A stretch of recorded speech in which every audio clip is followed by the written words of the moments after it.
우리 옆에 분들을 보면서 한번 인사하십시다. 축복합니다. 사랑합니다. 잘 보시면서 옆에 분 보시면서 또 오랜만에 함께 합시다. 신천지는 이단입니다. 저보고 하지 마시고 옆에 있는 분 보시고 이단은 망합니다. 잘 보세요. 입을 안 벌리거나 눈동자가 흔들리는 사람 있으면 빨리 말씀해 주시고, 혹시 우리 신천지 연관 있는 분도 누구에게도 말하지 않고 있으면 나중에 예배 마치고 저한테 오십시오. 제가 개인 상담 꼭 하시길 바랍니다. 옛말에 백문이 불여일견이라는 말이 있습니다. 무슨 뜻입니까? 아무리 많이 들어도 한 번 보는 것보다 못하다. 100번 듣는 것보다 한 번 보는 게 낫다. 그런 말이죠. 교육적으로 볼 때에도 귀로 듣는 것보다 눈으로 보는 것이 교육 효과 면에서 훨씬 우위에 있다. 행동 반경에 영향을 많이 미친다. 그런 얘기를 합니다. 뿐만이 아니고 사람들이 무엇을 보는가에 따라서 행동이 달라지고 생각이 달라지기 마련입니다. 늘 좋은 것을 바라보면서 좋은 생각과 좋은 말을 하는 사람은 좋은 행동과 좋은 삶을 살 수밖에 없지요. 나쁜 것을 바라보고 나쁜 생각, 나쁜 말을 하는 사람은 나쁜 행동을 할 수밖에 없습니다. 아담과 하와가 범죄할 때에 그 범죄하게 된 과정 속에 아주 중요한 것 하나가 바로 보지 않아야 할 것을 보았기 때문에 그렇습니다. 잘 아시는 대로 선악과를 먹었는데 창세기 3장 6절에 기록하기를 여자가 그 나무를 본즉, 여자가 그 나무를 먼저 보았습니다. 보니 먹음직하고 보암직하고 지혜롭게 할 만큼 탐스럽기도 한 나무인지라 그 열매를 따먹고 자기와 함께 있는 남편에게도 주매 그도 먹었다. 시작이 어디서부터 되었습니까? 보면서부터 시작됐습니다. 그 나무를 본즉 하나님이 금하신 나무의 실과를 볼 때 먹음직하고 보암직하고 지혜롭게 할 만큼 탐스러워 보였습니다. 하나님의 말씀을 어기고 죽음의 길로 떨어지게 되는 그 모든 여정이 보는 것에서부터 시작됐습니다. 그러므로 무엇을 보는가 하는 것은 인생의 성공과 실패의 중요한 키가 된다. 그렇게 말할 수 있겠죠. 다시 말하면 내가 무엇을 보느냐 하는 것이 내 삶의 승패를 좌우하고 행복과 불행을 좌우한다라는 말입니다. 요즘 TV나 컴퓨터를 통해서 인터넷 게임을 통해서 우리 젊은 세대들이 폭력, 살인, 음란 이런 것들을 바라보며 생활합니다. 그러니 그 청소년들이 결국 어디로 갈까? 걱정스러움이 한두 가지가 아닙니다. 심지어 어떤 범죄를 저지르고 왜 그랬냐 그러니까 게임 보고 흉내를 냈다. 벌써 이런 일들이 많이 일어나지 않습니까? 뭘 보는가 매우 중요합니다. 오늘 우리가 읽은 본문 말씀 내용은 잘 아는 말씀이죠. 이스라엘이 애굽에서 400년간 종살이 하다가 하나님의 강권적인 도움에 의하여서 애굽을 탈출하였습니다. 애굽을 나왔어요. 참 많은 일들이 있었죠. 엄청난 기적들이 있었죠. 그리고선 그 백성이 애굽을 나와가지고, 그런데 그들이 이런 곳이 어디냐면은 바알스본 앞 맞은편 바닷가였습니다. 하나님이 그 백성을 그곳으로 인도한 것입니다. 그런데 이 백성을 내보낸 애굽의 바로 왕이 그 마음이 다시 강팍해져서 군대를 이끌고 이스라엘 백성을 추격해 오게 된 것입니다. 이스라엘 백성들의 입장에서는 앞에는 홍해 바다가 놓여져 있고 뒤에는 애굽 군대가 달려오고 있습니다. 이러지도 저러지도 못하는 그야말로 도간에 든 쥐와 같은 절박한 상황이 되어버리고 말았습니다. 이스라엘 백성들은 나름대로 자유의 땅, 약속의 땅을 향하여 큰 꿈을 가지고 출발했습니다. 하나님의 종 모세의 인도를 받아 자유를 찾았고 힘있게 행진했는데 출발하자마자 이런 엄청난 위기가 찾아온 것이죠. 이때 이스라엘 백성은 어떤 반응을 보였는가? 오늘 말씀을 보면 참 두려울 수밖에 없었지요. 근데 그 백성이 단체적으로 온 민족적으로 두려워 떨며 혼란에 빠지고 모세를 원망하는 자리에 이르렀습니다. 우리가 읽은 본문 11절 그리고 이어서 12절까지 연속해서 보면은 그들이 또 모세에게 이르되 애굽에 매장지가 없어서 당신이 우리를 이끌어내어 이 광야에서 죽게 하느냐? 어찌하여 당신이 우리를 애굽에서 이끌어내어 우리에게 이같이 하느냐? 12절입니다. 우리가 애굽에서 당신에게 이런 말이 이것이 아니냐? 이르기를 우리를 내버려 두라. 우리가 애굽 사람을 섬길 것이라 하지 아니하더냐? 애굽 사람을 섬기는 것이 광야에서 죽는 것보다 낫겠노라. 정말 할 말 못할 말 구분도 못하고 성질대로 지르고 보는 모습의 전형 아닙니까, 여러분? 지금 이 백성이 모세에게 이런 얘기를 할 처지는 아니잖아요, 솔직하게 우리. 근데 아주 해도 되는 말인지 안 해야 되는 말인지 구분 못하고 그저 성질대로 열 받는 대로 그대로 질러버리고 마는 그런 모습입니다. 사실 우리도 별반 다르지 않습니다. 뭔가 잘 될 때는 칭찬도 하고 인기도 높고 하지만 뭔가 뒤틀리면 남에게 책임을 떠맡기는 이런 못된 습성 사실 우리 다 가지고 있잖아요. 이런 것을 버리지 못하면 큰 복 누리며 살기는 어렵습니다. 그런데 모세는 이런 이스라엘 백성을 향하여 무엇라고 말하는가? 이어지는 13절을 보면 모세가 백성에게 이르되 너희는 두려워하지 말고 가만히 서서 여호와께서 오늘 너희를 위하여 행하시는 구원을 보라. 너희가 오늘 본 애굽 사람을 영원히 다시 보지 아니하리라. 그러면서 위대한 신앙 고백을 합니다. 14절에 여호와께서 너희를 위하여 싸우시리니 너희는 가만히 있을지니라. 사랑하는 성도들이여, 이것이 훈련받은 모세의 모습입니다. 이것이 훈련의 결과고 신앙의 고백입니다. 하나님이 분명히 살아계시고 하나님이 하신 일이기 때문에 하나님이 도우실 것을 믿고 선포하고 있는 것입니다. 여기서 우리는 아주 첨예한 두 상황을 좀 분석해 보아야 하겠습니다. 똑같은 형편, 똑같은 상황에 있는데 왜 지도자 모세는 두려워하지 않고 이스라엘 백성은 두려워했는가라는 겁니다. 상황이 다른 것 아닙니다. 앞에 바다가 있고 뒤에 군대가 있는 똑같은 형편에서 왜 모세는 당당한데 전혀 두려워하지 않는데 수많은 이스라엘 백성들은 그렇게 두려워하고 있는가? 이유가 뭔가라는 거죠. 무엇이라고 생각하십니까?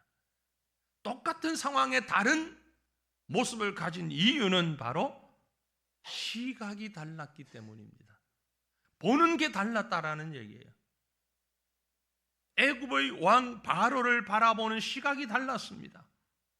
이스라엘 백성은 지난 400년간 애굽에 살면서 바로가 얼마나 두려운 존재였는지 우리가 이해할 수 있습니다.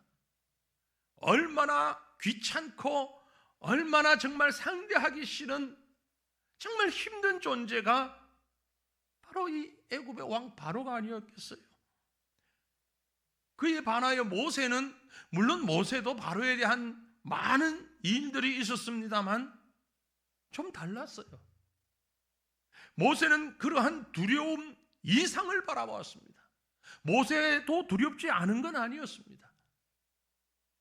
40년 전부터 도망자의 신세였지 않습니까? 지금 이 바로는 아닌 그 이전의 바로였지만, 바로라는 건 애굽의 왕을 두고 하는 얘기니까 그 이전의 왕이긴 했지만 애굽의 바로에 대하여서 아주 좋지 못한 기억을 가지고 있습니다. 도망자라고 하는 아주 불리한 신분을 가지고 있습니다. 그럼에도 불구하고 모세는 바로만 본 것이 아니라 그 이상을 보았습니다. 그 위에 계신 하나님, 전능하신 하나님, 약속을 신실하게 지키시는 하나님, 그 여호와 하나님을 보았던 것입니다. 그랬기에 이처럼 담대할 수 있었던 것이요. 사랑하는 성도들이요, 오늘 우리도 마찬가지입니다. 똑같은 상황에서 무엇을 보는가, 그게 따라 달라질 수밖에 없는 것입니다. 믿지 않는 불신자들, 세상 사람들과 믿는 우리는 바라보는 시각이 분명히 달라야 합니다. 믿음의 시각을 가져야 합니다. 오늘 우리가 읽은 본문 말씀, 그리고 많은 성경에 있는 말씀들은 믿음의 시각을 가지고 보지 말아야 할 것을 보지 아니하는, 보아야 할 것을 보는 신앙의 지침을 교육하고 있습니다. 오늘 이 말씀을 통하여서 사랑하는 성도들이여, 저와 여러분이 불신자의 눈이 아닌 신자의 눈을 가지고, 신자의 시각을 가지고 무엇을 보아야 할 것인지를 다시 한번 생각하고 오늘 우리에게 주어진 상황과 형편 가운데서 하나님 주시는 믿음의 승리를 얻는 귀한 축복이 함께 하시기를 간절히 바랍니다. 무엇을 어떻게 보아야 합니까? 몇 가지를 우리가 오늘 본문을 중심으로 정리해 볼 수 있는데, 가장 먼저는요, 환경이 아닌 하나님의 약속을 볼 수 있기를 원합니다. 내 눈앞에 펼쳐진, 나를 감싸고 있는 많은 환경들이 있지요. 그것보다도 우선적으로 하나님이 주신 약속을 보아야 합니다. 본문을 다시 보면 본문 10절 말씀에 이렇게 기록합니다. 바로가 가까이 올 때에 이스라엘 자손이 눈을 들어 본즉, 이스라엘 자손이 눈을 들어 보았습니다. 바로를 보았습니다. 애굽 사람들이 자기들 뒤에 이른지라 이스라엘 자손이 심히 두려워하여 여호와께 부르짖게 되었습니다. 이스라엘이 원망하고 두려워한 이유는 무엇입니까? 바로 애굽 사람들이 자기들의 진 가까이에 달려오고 있는 것을 보았기 때문입니다. 자신들의 목숨을 위협하는 상황임을 생각했습니다. 죽음의 위기, 광야에서 생을 마감해야 하는 위기였어요. 구원의 소망이 없는, 죽음 앞에 몰려오는 두려움, 그러한 것들이 끝없는 원망의 구렁텅이로 그들을 몰아가고 있었습니다. 위협적인 상황을 바라보는 자들에겐 당연한 귀결이라고 볼 수 있겠죠. 여러분, 지금 여러분은 무엇을 보고 있습니까? 다가오는 문제와 두려운 상황에서 눈을 떼지 못하고 있다면 당연히 여러분은 하나님 앞에, 자신 앞에 원망과 불평의 자리에서 헤어나지 못하고 있을 것입니다. 문제, 상황, 거기에서 눈을 들어 주를 볼 수 있기를 바랍니다. 우리가 잘 아는 베드로 이 얘기를 생각하십시오. 물 위를 걸어오시는 주님을 바라보고, 주님, 저도 그 물 위를 걸을 수 없겠나이까? 오너라, 이리 오너라. 주님의 말씀을 듣고 베드로가 발을 디뎌 물 위를 디뎠습니다. 놀랍게도 걸었습니다. 자신도 모르는 사이에 물 위를 걸었습니다. 하지만 그 엄청난 기적, 엄청난 경험도 잠깐 자신의 발밑을 채우고 있는 금푸른 파도를 바라보는 순간 그의 발은 물속에 빠져버리고 말았습니다. 보지 말았어야 됩니다. 파도를 보지 말았어야 됩니다. 발을 딛고 있는 물을 볼 것이 아니라 주님을 계속 보았어야 하는 것입니다. 그런데 그 시선이 주님이 아닌 아래를 향하여 물을 볼 때에 빠져버리고 말았어요. 여러분, 환경을 바라보지 말아야 한다는 얘기입니다. 물론 전혀 안 볼 수 없습니다. 볼 수밖에 없어요.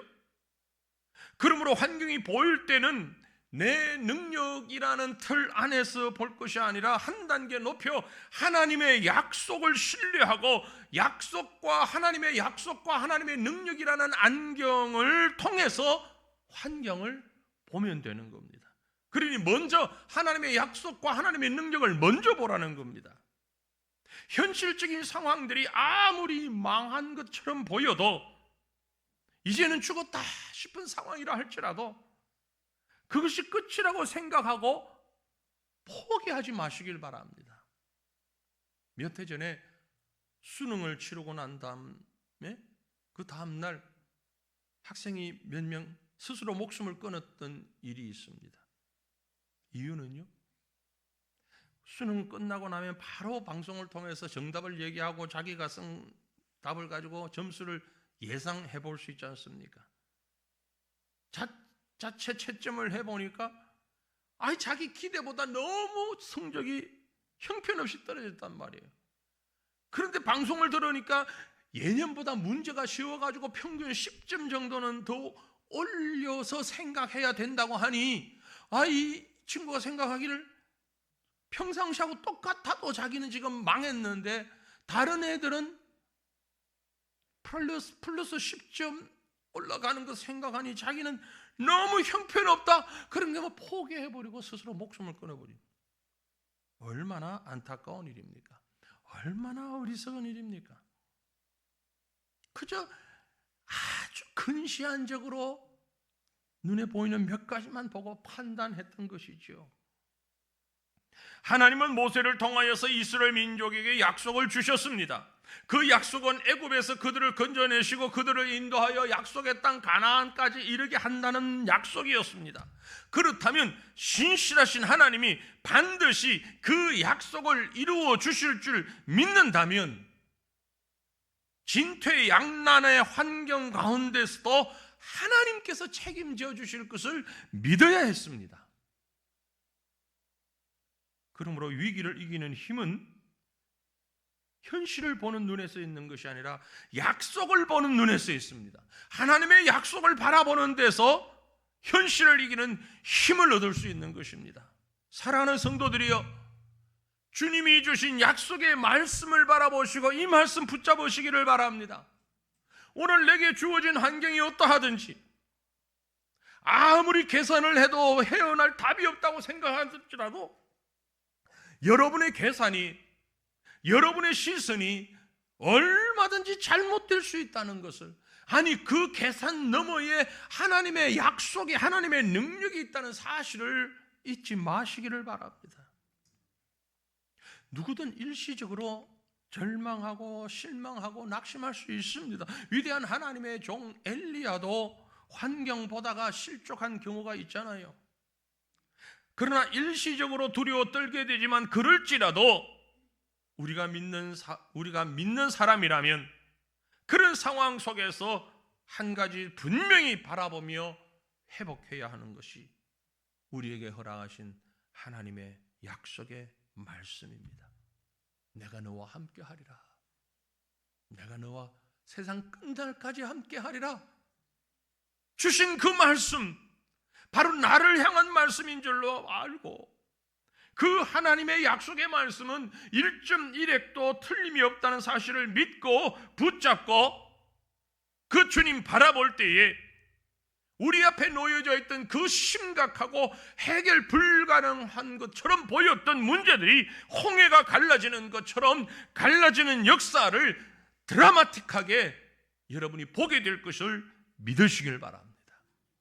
이 믿음을 가지고 현상이 아닌, 현실이 아닌 주의 약속의 말씀 붙잡는 귀한 믿음 함께 하시기를 간절히 바랍니다.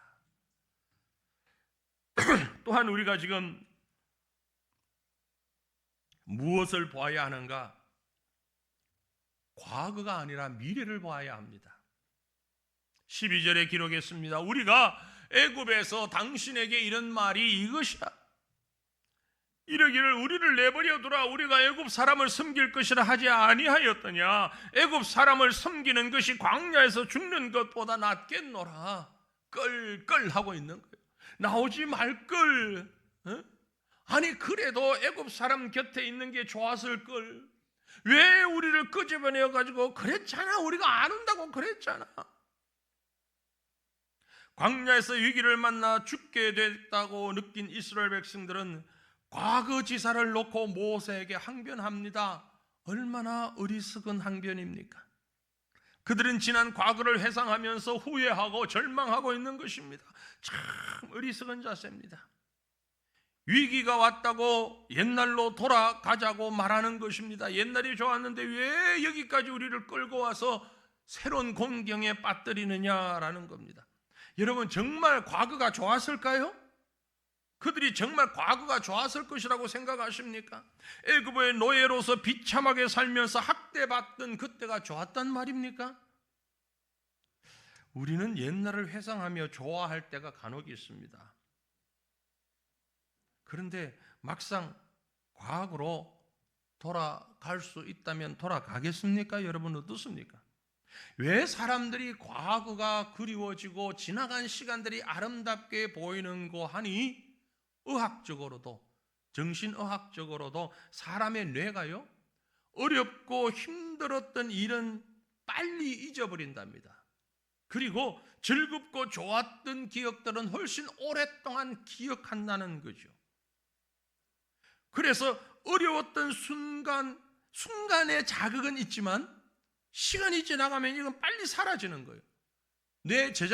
우리 뇌의 저장 장치에서 사라져버리고 행복하고 좋았던 기억들만 저장되어 있는 겁니다. 여러분 중학교, 고등학교 시절 한번 생각해 보세요. 그때가 그립고 좋죠. 근데 그때 좋은 일만 있었을까요? 아니잖아요. 선생님한테 벌 받았던 일, 성적이 나쁘게 나와가지고 혼났던 일 많잖아요. 그런데 사실 왜 그건 생각 안 나냐? 다 잊어버린 거예요. 좋지 못한 기억들은 자동적으로 우리 뇌에서 사라졌어요. 그리고 친구들하고 깔깔거리면서 오뎅 먹던 일, 그것만 남아있는 거예요. 좋은 기억만 남아있는 거예요. 그래서 사람들은 지나간 사람들, 지나간 장소들, 지나간 일들 모두 좋았던 것, 재미있었던 것, 힘들었지만 좋은 결과가 있었던 것, 이것들만 기억하고 있는 거예요. 여러분 솔직히 만약 지금부터 50년 전으로 우리가 돌아가서 살려고 그러면 살겠습니까? 못 살겠습니까? 50년 전 전기가 신통치 않아서 에어컨도 없어요. 냉장고도 없고 세탁기도 없고 가스레인지는 꿈도 못 꾸던 시절입니다. 아궁이에 불 지펴서 밥하고 좀 잘 사는 집은 석유 골로? 석유 심지해서 흑백 TV 동네에 한두 집 있는 것 여로 한다고 그것 아나? 여로를? 드라마 이름이에요. 드라마 이름. 여로라는 드라마가 있었어. 그걸 보려고 말이 그 흑백 TV 있는 집에 쫓아가가지고 아양 떨면서 그 밖에서 이렇게 보던 그 시절로 돌아가시겠어요 지금? 지금 다 휴대폰 들고 이렇게 생활하다가 옛날이 좋았지 정말 좋았으면 그때 한번 가보실래요? 학교 다닐 때가 좋았다고. 여기 많은 분들 학교 다닐 때 기억하십니까 여러분? 왜 쥐 잡는 자리다가 쥐꼬리 가지고 오라고 그랬잖아. 요즘 애들한테 가면 상상도 할 수 없는 일이야. 학교에서 왜 쥐꼬리를 가지고 오래? 진짜로 쥐 잡는 날 쥐를 들고 올 수 없으니까 꼬리만 잘라가지고 오라 그랬단 말이야. 학교에서 왜 변검사를 해? 기억합니까? 그것 이렇게 비닐봉지에서 성냥갑에다가 넣어가지고 이렇게 해서 가져갔다가 잊어버리고 안 가져오니까 옆에 친구 야 내놔 그래서 갈라가지고 나누어가지고 아니 학교에서 왜 그걸 검사해? 물론 그때로서는 최선이죠. 최선이에요. 인터넷이 뭔지 들어본 적도 없고 컴퓨터는 본 적도 없고 자동차는 그저 자전거만 있어도 감지덕지했던 여러분 그때 돌아가시겠어요? 네? 말이 뭐 옛날이 좋아가지고 신앙생활도 마찬가지입니다. 지금이 힘들고 어렵다고 하지만 그렇다고 뒤돌아가려고 해서는 안 됩니다. 성도의 위기 상황에서 뒤로 물러설 자가 아니 성도는 물러서는 자가 아닙니다. 오히려 위기의 기회를 홍해 바다를 건너가는 축복의 기회로 미래적인 시각을 가지고 살아야지 과거를 돌아보면서 끌끌 과거가 좋았는데 그건 바른 신앙의 자세가 아니라는 거죠. 장래에 일어날 비전을 향하여서 시선을 고정하고 위기와 대면할 때 새로운 가능성의 길이 열리게 되는 것입니다. 실패하는 사람들이 과거에 대한 추억을 많이 팝니다. 하지만 성공하는 사람은 미래의 꿈을 바라보며 도전합니다. 바울을 보세요. 당시 대부분의 사람들은 자신의 주변만을 보고 원망하고 있을 때 바울은 멀리 보았어요. 다음 세대를 보았어요. 다음 세상을 향하여 눈을 돌렸습니다. 그래서 아시아와 유럽을 넘나들면서 복음의 증인으로 사명 감당했던 거예요. 빌립보 교회를 향해서 쓴 편지 가운데 바울은 이런 고백을 합니다. 형제들아, 나는 아직 내가 잡은 줄로 여기지 아니하고 오직 한 일 즉 뒤에 있는 것은 잊어버리고 앞에 있는 것을 잡으려고 표대를 향하여서 그리스도 예수 안에서 하나님이 위에서 부르신 그 부름의 상을 위하여 달려가노라. 사랑하는 성도들이여, 하나님 나라에 들어가서 영원토록 하나님을 찬양하는 거룩한 목적의 최대 가치를 두고 살아가는 믿음의 성도라면 지나간 시간들 육신의 의식주에 매이기보다는 지나간 건 잊어버리고 미래를 바라보며 표대를 향하여서 예수님의 그 부르심을 쫓아 나아가는 이런 삶을 살아갈 수 있기를 주님 이름으로 축원합니다. 지나간 일에 대한 반성 좋습니다. 그러나 매이지 마십시오. 붙잡히지 마십시오. 회개하지 마십시오. 잘못도 있고 잘한 것도 있고 아쉬움도 있고 부족함도 있습니다. 하지만 이제 우리는 앞을 향해서 나가야 됩니다. 예전에 과천이 그런 도시 중에 하나였습니다. 옛날에 했던 게 무조건 좋은 도시. 보수적이라는 말을 하기도 하지만 어떤 면에서는 보수적이라기보다 정체적인 그런 지역이었습니다. 지금은 그렇지 않습니다. 지금의 과천은 많이 바뀌었습니다. 상당히 바뀌었습니다. 여러분이 느끼시는 분도 있고 그렇지 못하시는 분도 계시지만 더 이상 정체되어 있는 도시가 아닙니다. 계속 흐른다는 얘기는 미래를 향해서 나아가는 그런 지역이 되었다고 저는 생각을 합니다. 우리 살고 있는 지역이 어떠하든 신자라고 하는 것은 믿음의 사람이라는 자들은 과거를 바라보고 정체되어 있는 자가 아니라 앞을 향하여 나아가는 자들입니다. 뒤를 보지 마시고 앞을 보시길 바랍니다. 사탄은 언제나 과거를 보게 만듭니다. 그리고 그 끼에 우리를 얽어매려고 합니다. 하지만 성령은 언제나 우리의 미래와 비전과 환상을 보게 만듭니다. 사랑하는 성도들이요, 여러분의 과거의 모든 줄을 다 끊고 미래의 하나님의 인도하심을 바라보는 믿음의 성도 되시기를 축원합니다. 마지막으로 우리가 보아야 하는 것은요, 아주 중요한 것인데 내 방법이 아닌 하나님의 방법을 바라보아야 됩니다. 어쩌면 앞에서 말씀드린 것보다 가장 중요한 것은 바로 이 부분이라고 말씀드릴 수 있습니다. 홍해가 있습니다. 바로의 군대가 뒤쫓아오고 있습니다. 이런 상황에서 믿음의 사람은 이 문제를 어떻게 해결하느냐 고민하지 않았습니다. 하나님께 방법이 있어요. 13절 말씀입니다. 모세가 백성에게 이르되 너희는 두려워하지 말고 가만히 있어서 여호와께서 오늘 너희를 위하여 행하시는 구원을 보라. 너희가 오늘 본 애굽 사람을 영원히 다시 보지 아니하리라.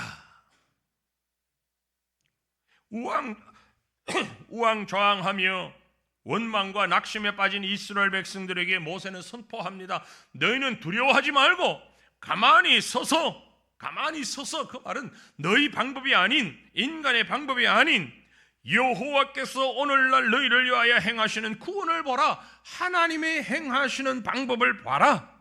그 말씀이죠. 위기의 타결책은 내 방법이 아닙니다. 내 능력이 아닙니다. 추격해 오는 바로의 병사들을 물리치는 것도 내 힘으로 될 수 없어요. 맨손으로 창을 막을 수도 없습니다. 병거를 제어할 수도 없습니다. 그러면 내게 방법이 있는데, 내게 방법이 없는데, 그럼 내가 할 일은 뭔가? 가만히 서서 기다리는 겁니다. 위기 앞에서 행하실 하나님의 방법이 있기에 그 하나님의 방법을 기다리며 구원의 하나님을 바라보는 겁니다. 그래서 말씀합니다. 내가 오늘 본 애굽 사람을 또다시는 영영이 보지 못하리라. 너희가 오늘 본 애굽 사람을 영원히 다시 보지 아니하리라. 눈앞에까지 다가온 애굽 군대를 다시는 만나지 아니하도록 하나님이 처리하시겠다는 겁니다. 그것이 바로 홍해 바다를 기적처럼 열어주시고 추격해 오는 애굽 사람들을 그 바닷물 속에 수장시키는 일이었습니다. 하나님의 방법은 정말 기막힌 방법이었습니다. 탁월한 방법, 전혀 예상하지 못한 방법이었습니다. 똑같은 물을 가지고 똑같은 물입니다. 이스라엘 백성은 그 물에서 구원하고 애굽 군대는 그 물에서 죽음을 만났습니다. 다른 도구가 아닙니다. 똑같은 환경입니다. 똑같이 주어진 형편입니다. 하나님이 이렇게 구원하시는 방법에는 나의 공로나 나의 자격이나 나의 재주는 단 1%도 첨가되지 않았습니다. 마치 내가 죄를 다 씻고 새 사람 되고 구원의 사람으로 거듭난 것이 하나님의 백성 된 것이 전적으로 하나님의 은혜인 것처럼 사면 초과가 된 이스라엘 백성이 홍해를 건너 구원받은 것 전적인 하나님의 은혜였습니다. 하나님은 오늘날에도 이런 구원의 기적을 일으키십니다. 그 하나님이 우리에게 말씀하십니다. 지금까지 해도 안 되는 내 방법 다 내려놓아라. 이제 내가 하마. 너는 바라봐라. 오늘 주님이 여러분에게 말씀하십니다. 앞이 막히고 뒤가 막혀서 이제 안 되는구나. 이제 끝이로구나. 마지막이로구나 하는 순간이 왔다 할지라도 절망하지 마십시오. 하나님이 계십니다. 하나님이 보십니다. 전쟁 영화를 보면 고군분투하던 주인공이 포함된 몇몇 사람들이 적진에 들어가서 싸우다가 이젠 도저히 방법이 없다. 이젠 죽었다. 할 때 등장하는 게 뭡니까? 헬기가 나타나냐. 그리고 줄사다리를 쫙 내려서 그걸 타고 딱 올라타서 톡톡톡톡톡톡. 왜요? 주인공이니까. 주인공 안 죽잖아요. 하나님이 우리를 주인공으로 쓰신단 말이에요. 우린 지금 아무리 봐도 답이 없어. 야, 이제 끝이다. 하나님이 날아오시고 사방이 막혔는데 하나님이 우리를 구원하신다는 말이에요. 성경이 그 말씀을 하고 있어요. 고린도후서 4장 8절 9절. 우리가 사방으로 우겨쌈을 당하여도 쌓이지 아니하며 답답한 일을 당하여도 낙심하지 아니하며 박해를 받아도 버림받지 아니하며 극구르뜨림을 당하여도 망하지 아니하고. 왜 어떻게 그럴 수 있습니까? 이어지는 10절에 우리가 항상 예수의 죽음을 몸에 짊어지면 예수의 생명이 또한 우리 몸에 나타나게 하려 함이라. 사랑하는 성도들이요, 위기의 날에 여러분은 무엇을 보십니까? 바라보는 것을 잘 하시길 바랍니다. 사람들이 현실주의자가 되어서 환경만 바라보고 과거와 내 재주와 내 능력만 바라보게 된다면 답이 없습니다. 믿음의 성도라면 아무리 길이 없어 보여도 길을 보아야 합니다. 사방이 꽉 막혀 있어도 잘 보세요. 주님이 계십니다. 하나님을 바라보세요. 하나님의 약속을 바라보세요. 그 약속의 말씀을 바라보며 미래를 바라보고 하나님이 만드실 하나님의 나라를 바라보십시오. 하나님이 이끄시는 능력의 손길을 바라보시기를 바랍니다. 그것을 바라보는 사람은 의연하게 기다릴 수 있습니다. 흔들리지 않고 살 수 있습니다. 찬양하며 살 수 있습니다. 하나님 앞에 무릎 꿇을 수 있습니다. 하나님의 능력이 곧 나의 힘이 되는 것을 고백할 수 있습니다. 오늘 여러분에게 주어진 모든 형편과 상황 가운데서 여러분은 무엇을 보고 있습니까? 날마다 승리의 여호와 하나님을 바라보는 저와 여러분 되시기를 주님의 이름으로 축원합니다. 함께